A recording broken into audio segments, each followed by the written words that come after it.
നമ്മുടെ നാട്ടിൽ നല്ല രീതിയിൽ പഠിച്ച് മുന്നേറി വളരെ കഷ്ടപ്പെട്ട് പഠിച്ച് ഡിഗ്രിയൊക്കെ സമ്പാദിച്ച് അല്ലെങ്കിൽ അതുപോലുള്ള എന്തെങ്കിലും രീതിയിൽ ഉയർന്ന് പോയി കഴിഞ്ഞ് ജനങ്ങൾ ചിന്തിക്കുന്നത് അങ്ങനെ പോയി കഴിയുമ്പോൾ അവർക്ക് സർക്കാർ ജോലി അല്ലെങ്കിൽ ഏതെങ്കിലും സ്വകാര്യ കമ്പനികളിൽ ജോലി അല്ലെങ്കിൽ ഇപ്പോൾ വിദേശത്തേക്ക് ഉള്ള പോക്ക് ഈ രീതിയിലൊക്കെ പോയി കഷ്ടപ്പെട്ടൊക്കെ ചെയ്യാം. പക്ഷേ ഒരു വകയും പഠിക്കാതെ അവിടെ പഠിക്കുമ്പോൾ ഈങ്കുലാബും ഒക്കെ വിളിച്ചുകൊണ്ട് നടന്ന് ഒക്കെ പോകുന്ന ആളുകൾ കുറുക്ക് വഴിക്ക് പണം ഉണ്ടാക്കാനുള്ള ഒരു മാർഗമായിട്ട് നമ്മുടെ രാഷ്ട്രീയം മാറിയിരിക്കുന്നു എന്നുള്ളത് വളരെ ഖേദകരമായ കാര്യമാണ്. പറയാതിരിക്കാൻ നിർവാഹമില്ലാത്തതുകൊണ്ട് പറയുന്നു എന്നുള്ളതേ ഉള്ളൂ. ഈ അടുത്ത സമയത്ത് DYFIയുടെ ജില്ലാ സെക്രട്ടറി ആയിരിക്കുന്ന ശരത് എന്ന് പറയുന്ന ഒരു ചെറുപ്പക്കാരൻ നടത്തിയ ഒരു പരാമർശം അതൊരു ശബ്ദരേഖയുടെ രൂപത്തിൽ വെളിയിൽ വന്നപ്പോൾ ഒരുപാട് രാഷ്ട്രീയക്കാരെ അത് വല്ലാതെ ബാധിച്ചിട്ടുണ്ട്. അയാൾ വിളിച്ചു പറഞ്ഞ കാര്യങ്ങളെന്ന് പറയുന്നത് യഥാർത്ഥത്തിൽ സത്യമല്ലേ? അതല്ലേ ചിന്തിക്കേണ്ടി. അയാൾ പറഞ്ഞതിൽ MK കണ്ണൻ എന്ന് പറയുന്ന ഒരാളെക്കുറിച്ച് പറഞ്ഞു. MK കണ്ണൻ അപ്പോൾ ഈ കരുവന്നൂർ ബാങ്കിലെ തട്ടിപ്പുമായിട്ട് ബന്ധപ്പെട്ട് കുറേ പേരുടെ പേരുകൾ പറഞ്ഞു കേൾക്കുന്ന കൂട്ടത്തിൽ നമ്മൾ കേട്ടുകൊണ്ടിരുന്ന പേരുകളൊക്കെയാണ് ഈ MK കണ്ണൻ. അതേപോലെ തന്നെ ബാക്കിയുള്ള ആളുകളുടെ പേരൊക്കെ ഞാൻ പറയുന്നില്ല. ഏതായാലും ഉണ്ട്, പല ആളുകളും ഉണ്ട്. മുൻ മന്ത്രി കേട്ടോ, പലരും അതുപോലെ അതിലൊക്കെ പെട്ട ആളുകളൊക്കെ പറഞ്ഞു കേൾക്കുന്നുണ്ടായിരുന്നു. അപ്പോൾ അതിൻ്റെ ഈ അന്വേഷണമൊക്കെ വന്നു. അപ്പോൾ ഒന്നുമില്ല, അവരാരും ഒന്നും ചെയ്തിട്ടില്ല, പക്ഷേ ചുമ്മാ വെറുതെ അവരെയൊക്കെ പേരൊക്കെ വെളിയിൽ വരികയാണ് എന്നൊക്കെ പറഞ്ഞിരുന്നു.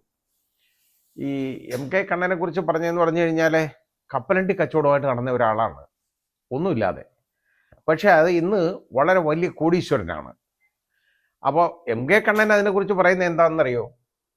MK കണ്ണൻ പറയുന്നത് എൻ്റെ ബാങ്ക് അക്കൗണ്ട് പരിശോധിച്ചോ 100 രൂപ പോലും കാണത്തില്ല. ശരിയായിരിക്കും, അക്കൗണ്ടിൽ 100 രൂപ കാണത്തില്ല, എന്നാൽ പണമില്ലെന്ന് പറയാൻ പറ്റുമോ?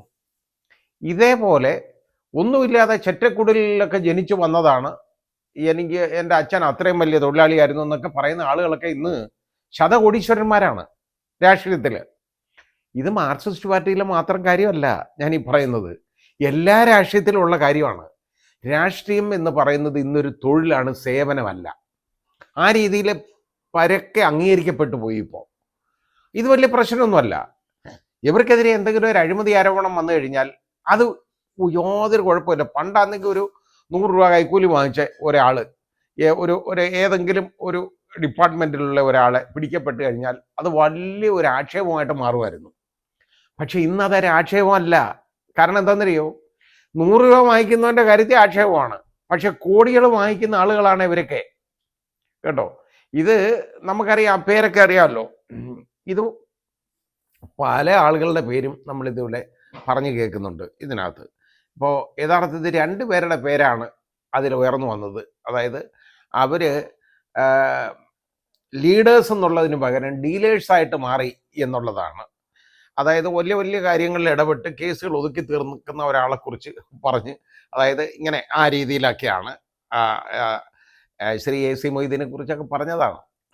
ഏതായാലും രാഷ്ട്രീയക്കാരിൽ ഉള്ള ഈ അഴിമതി എന്ന് പറയുന്നത് അത് അഴിമതിയല്ല അവരെ സംബന്ധിച്ചിടത്തോളം. കാരണം ധനാഗമ മാർഗമാണ് രാഷ്ട്രീയം. ഇപ്പോൾ ഏതെങ്കിലും ഒരു ഫ്ലെക്സ് ബോർഡിനകത്ത് പല്ല് കാണിച്ചുകൊണ്ടിരിക്കുന്ന ഒരു ബോർഡ് ഒക്കെ വെക്കും, കാരണം ഇവരെ കണ്ടാൽ തിരിച്ചറിയണം. അതുവരെ നമ്മളാരും അവരെ അറിയപ്പെടുന്ന ആളുകളായിരിക്കില്ല. പക്ഷെ കുറേ പ്രാവശ്യം ഇത് കണ്ടാലോ ഇവർക്കിതിൻ്റെ മനഃശാസ്ത്രം അറിയാം. കാണുമ്പോൾ മനുഷ്യൻ്റെ മനസ്സിൽ ഇതങ്ങ് പതിയും, ഇങ്ങനെ ഒരു രൂപം, അപ്പോൾ അയാൾ നേതാവായി. അങ്ങനെയാണ് ഈ നേതാവാവുന്നത്. അല്ലാതെ പഴയ രീതിയിലുള്ള സേവന മനസ്ഥിതിയോടുകൂടി എന്തെങ്കിലും ജനങ്ങൾക്ക് വേണ്ടി ചെയ്തു കൊടുത്തിട്ടല്ല ഇപ്പോൾ നേതാവാവുന്നത്. ഇത് നേതാവാവുന്നത് കഴിഞ്ഞാലോ പിന്നെ അവരുടെ സാമ്പത്തിക സ്ഥിതിയൊക്കെ അങ്ങ് മാറി. ഞാൻ പറയുന്നത് എന്തെന്നറിയോ? ഈ പ്രത്യേകിച്ച് തൊഴിലൊന്നുമില്ലാതെ രാഷ്ട്രീയം മാത്രം തൊഴിലായിട്ട് കൊണ്ടു നടക്കുന്ന എല്ലാ രാഷ്ട്രീയക്കാരും വലിയ പണം ഉണ്ടാക്കിയേക്കുന്നവന്മാരുടെ പേരിലെല്ലാം അന്വേഷണം നടത്തണം. ഇവർക്ക് എവിടെ നിന്ന് കിട്ടി ഈ പണം? അവർ പറയണമല്ലോ, ഒന്ന് പറയട്ടെ. ജനങ്ങളോട് അക്കൗണ്ടബിലിറ്റി ഉണ്ടെങ്കിൽ ചെറ്റക്കുടിലിൽ നിന്ന് വന്ന ഞാൻ ഇപ്പോഴും ഇപ്പൊ ചെറ്റക്കുട്ടിലല്ല അങ്ങനെ വന്നേക്കുന്നവർ. ഇപ്പോൾ അവരൊക്കെ ശതകോടീശ്വരന്മാരാണ്.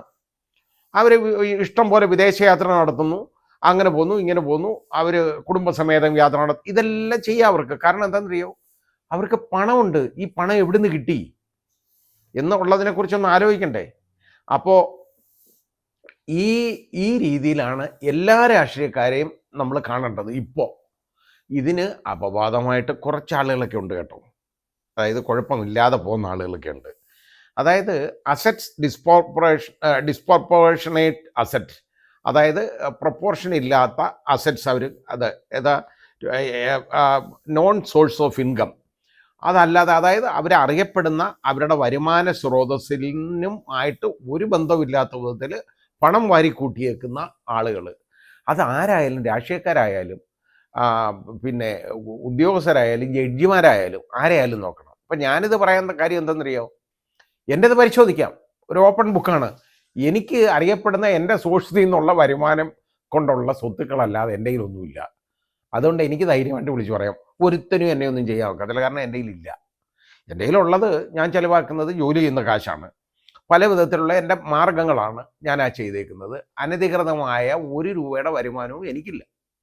അതുകൊണ്ട് എനിക്ക് ധൈര്യമായിട്ട് ഇത് വിളിച്ചു പറയാവുന്നതേ ഉള്ളൂ. എൻ്റെ ഉൾപ്പെടെ പരിശോധിക്കട്ടെ, ഞാനതാ പറയുന്നത്. എല്ലാം ഈ ബാക്കി രാഷ്ട്രീയക്കാരുടേതും ഒക്കെ ഒന്ന് പറയട്ടെ. അവരിപ്പോൾ MLA ആയിരുന്നു, അതിൻ്റെ കാണും, അല്ലെങ്കിൽ MP ആയിരുന്നതിൻ്റെ കാണും, മുൻ മന്ത്രി ആയിരുന്നതിൻ്റെ കാണും, ഇതുപോലെ അല്ലെ മന്ത്രി ആയിരിക്കുന്നതിൻ്റെ കാണും. പക്ഷേ ഇതൊക്കെ തന്നെയാണോ സംഭവിക്കുന്നത്? ഇവരൊക്കെ വാരിക്കൂട്ടുന്നത്? ഒന്നുമില്ലാതെ നടന്നമാരൊക്കെ വലിയ പണക്കാരാണിപ്പോൾ. ഞാനതിലെ കുശുമ്പോ അസൂയം കൊണ്ടൊന്നും പറയുന്നതല്ല. പക്ഷേ ഇവരൊക്കെ എങ്ങനെ ഇതുണ്ടാക്കി എന്നുള്ളത് ഇവർ പറയണം ജനങ്ങളെടുത്ത്. ഒരു ഉളുപ്പും ഇല്ലാതായിട്ട് മാറിയിട്ടുണ്ട് ഇപ്പോൾ. അതാ ഞാൻ പറഞ്ഞേ, രാഷ്ട്രീയം എന്ന് പറയുന്നത് ഇപ്പോൾ ഈ രീതിയിലുള്ള പണം ഉണ്ടാക്കാനുള്ള ഒരു തൊഴിലാണ്, ഒരു വരുമാന മാർഗമാണ് രാഷ്ട്രീയം എന്ന് വെച്ചാൽ പുട്ടാണ് എന്നർത്ഥം. ആ രീതിയിലാണ് ഇപ്പോൾ പോയിക്കൊണ്ടിരിക്കുന്നത്. അല്ലാതെ അതിനപ്പുറത്തോട്ട് ഒരു സേവനവും ഇവർ നടത്തുന്നില്ല. സേവനമൊന്നും അല്ല നടത്താൻ പോകുന്നതും. ഇത് നമ്മൾ കണ്ണ് തുറന്ന് കാണണം. ഈ ശരത്തിൻ്റെ പ്രസ്താവന എന്ന് പറയുന്നത് ഉണ്ടല്ലോ, ശബ്ദരേഖ വളരെ ചലനങ്ങൾ ഉണ്ടാക്കിയിട്ടുണ്ട്. ഇനി ആ ശരത്തിന് കുരുതി കൊടുക്കുന്നതല്ലാതെ ശരത്ത് പറഞ്ഞ കാര്യങ്ങളിലേക്ക് ഇവർ പോവുകയല്ല. അന്വേഷണം ഈ കണ്ണനിലേക്കോ മൊയ്തീനിലേക്കോ ഇതിലൊന്നും അന്വേഷണം പോകത്തില്ല കേട്ടോ. അതിന് പകരം ഈ ശരത്തിനെ ശരത്തിനെ അങ്ങനെ ചെയ്തു ഇങ്ങനെ ചെയ്തു. കാരണം എന്താണെന്നറിയോ, അയാൾ സത്യം വിളിച്ചു പറഞ്ഞു. അത് തന്നെ കാര്യം. അയാൾ നിവൃത്തിയില്ലാത്തതുകൊണ്ട് ഇച്ചിരി കൊള്ളാവുന്ന ഒരാളായിരിക്കും എന്നെനിക്ക് തോന്നുന്നു. എനിക്ക് അയാളെ അറിയില്ല. എന്നാലും അത് കേട്ടപ്പോൾ തോന്നുന്നത് ഇച്ചിരി കൊള്ളാവുന്ന ഒരാളായിരിക്കും. അയാളിത് പറഞ്ഞതിന് ഇനി അയാളുടെ ദേഹത്തോട്ട് കയറുക എന്നുള്ളത്, അയാളുടെ മേലോട്ട് കയറുക എന്നുള്ളതല്ലാതെ ഈ അയാൾ പറഞ്ഞ കാര്യങ്ങളെക്കുറിച്ച് അത് എന്താണെന്നും അതിനകത്ത് സത്യം ഉണ്ടോ എന്നും ആരും അന്വേഷിക്കുകയല്ല. കരുവന്നൂർ ബാങ്കിലെ നമുക്ക് കണ്ടല്ലോ, എത്ര പാവങ്ങളാണ് അനുഭവിക്കുന്നതെന്നറിയാം. ഇപ്പോഴും എത്ര പേര് അതിനകത്ത് മരണപ്പെട്ടു, ആത്മഹത്യ ചെയ്തു. ഒരു നിവൃത്തിയില്ലാതെ അവരുടെ എല്ലാ സർവ്വതും പോയില്ലേ. ഈ പോയതൊക്കെ എങ്ങോട്ടാണ്? ഈ പണം കൊണ്ടുപോയേക്കുന്നത് രാഷ്ട്രീയക്കാർ അടിച്ചുകൊണ്ട് പോയതല്ലേ. അത് ED ഒക്കെ കണ്ടല്ലോ. ED വന്നിട്ട് എന്ത് ചെയ്യുന്നു ഇപ്പം ചോദിക്കും. ED വന്നാൽ ഒന്നും ചെയ്യത്തില്ല. കാരണം നിങ്ങളൊക്കെ തമ്മിലുള്ള ബാന്ധവം ഉണ്ടല്ലോ. അതാണ് ED, അതുപോലെ തന്നെ BJP, മാർക്സിസ്റ്റ്, ഇതൊക്കെ ഒരു വലിയ ഒരു ത്രയം ആയിട്ട് പ്രവർത്തിച്ചുകൊണ്ടിരിക്കുകയാണ്. കാരണം ഇവിടെ ED ഭയക്കേണ്ട ആളുകൾ മേളിൽ തട്ടിലുള്ള വലിയ ആളുകളുണ്ട്. അവർക്ക് ED ഭയമാണ്. അതുകൊണ്ട് എന്താണെന്നറിയോ, അവർക്ക് BJP എതിർക്കാൻ ഒക്കത്തില്ല. അങ്ങനെയുള്ള കുഴപ്പമുണ്ട്. കുറ്റം പറഞ്ഞുകൊണ്ട് കാര്യമില്ല. സ്വന്തക്കാരെ നോക്കണ്ടേ, സ്വന്തം തടി നോക്കണ്ടേ. അപ്പോൾ അത് ആ രീതിയിൽ പോകുമ്പോൾ അഴിമതി കൂടും. ഇത് അഴിമതിയായിട്ട് ഇവർ അംഗീകരിക്കത്തില്ല കേട്ടോ. കാരണം അവർ ഈ പണം ഉണ്ടാക്കിയേക്കുന്നത് അവർക്ക് അവകാശമുള്ളതാണ്, രാഷ്ട്രീയ പ്രവർത്തനം നടത്തി നേടിയതാണ്. എന്നാൽ ഈ രാഷ്ട്രീയം ഒരു ജോലിയാണെന്നും ഇത് അവൻ്റെ മറ്റൊരുത്തൻ്റെ പോക്കറ്റിൽ ഇരിക്കുന്ന പണം എൻ്റെ പോക്കറ്റിൽ എങ്ങനെ വരും എന്നുള്ളതിനെക്കുറിച്ചുള്ള റിസർച്ചാണെന്നും ഇവർ സമ്മതിക്കണം. അത് സമ്മതിക്കുന്നില്ലല്ലോ. ഇല്ല, അവരങ്ങ് സേവനം നടത്തല്ലേ. നിങ്ങളൊക്കെ സേവിച്ച് ഞങ്ങൾ ഒരു പരുവമാക്കി. ഞങ്ങൾക്ക് ഈ സേവനം ആവശ്യമില്ല. നിങ്ങൾ ഇതും ഊരി വെച്ചിട്ട് രാഷ്ട്രീയം ഒരു ജോലിയാണ്, ഞാൻ ഇന്ന ജോലിക്ക് പോന്നു എന്ന് ഒന്നിന് ഞാൻ പറഞ്ഞില്ലേ, ഒരു വക പഠിക്കാതെ ഒന്നും നടക്കാതെ കൊള്ളരുതാത്ത ആളുകളാണ് 2 മേഖലയിലേക്ക് പോകുന്നത്. ഒന്ന് ആത്മീയ മേഖലയിലേക്ക്, 2 രാഷ്ട്രീയത്തിലേക്ക്. ഇത് രണ്ടും ജനങ്ങൾക്ക് വളരെയധികം വലിയ സേവനം ചെയ്യേണ്ട മേഖലകളാണ്. അവിടെ പോകുന്നത് ഈ ഒന്നിനും കൊള്ളരുതാത്തവന്മാരാവുമ്പോൾ അതിൻ്റെ ക്വാളിറ്റി എങ്ങനെ ആവും എന്നൊന്ന് ചിന്തിച്ചാൽ മതി. ചിന്തിക്കണം.